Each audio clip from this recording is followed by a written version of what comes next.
let's just talk about the dangerous fat. It's called visceral fat. These two foods, or more accurately stated, ingestible substances that really do melt visceral fat. The group that just had more green tea and what they called a duckweed, just by adding that in, 3.9% weight loss, and drumroll please, 14% reduction in visceral fat.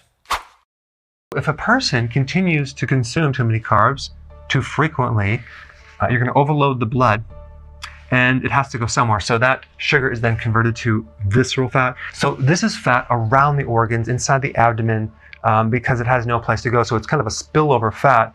The liver is already, fatty, so it has to spill off into the abdominal cavity.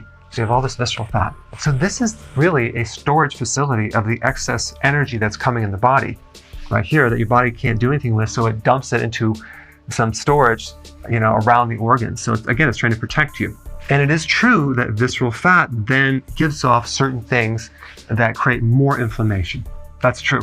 This is why they tell you obesity is a risk factor for diabetes, heart disease, high blood pressure, metabolic syndrome, cancer, because visceral fat gives off inflammatory compounds, which then worsen insulin resistance, which then causes more visceral fat. So it's a vicious cycle.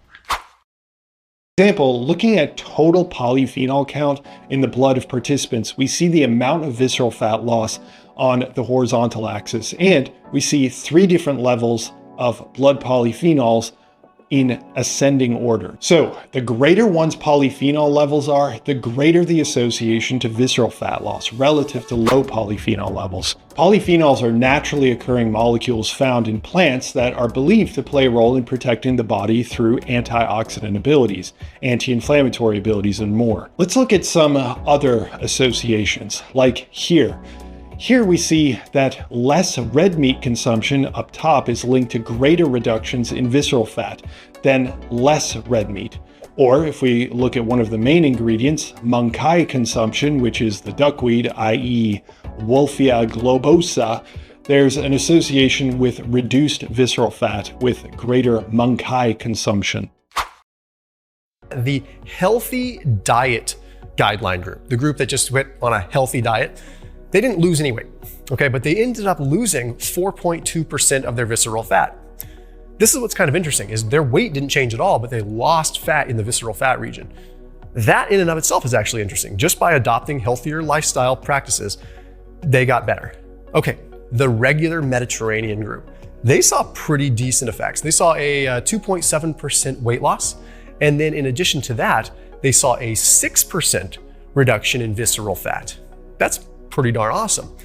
Then the group that just had more green tea and what they called a duckweed shake. Duckweed is a very polyphenol-rich green.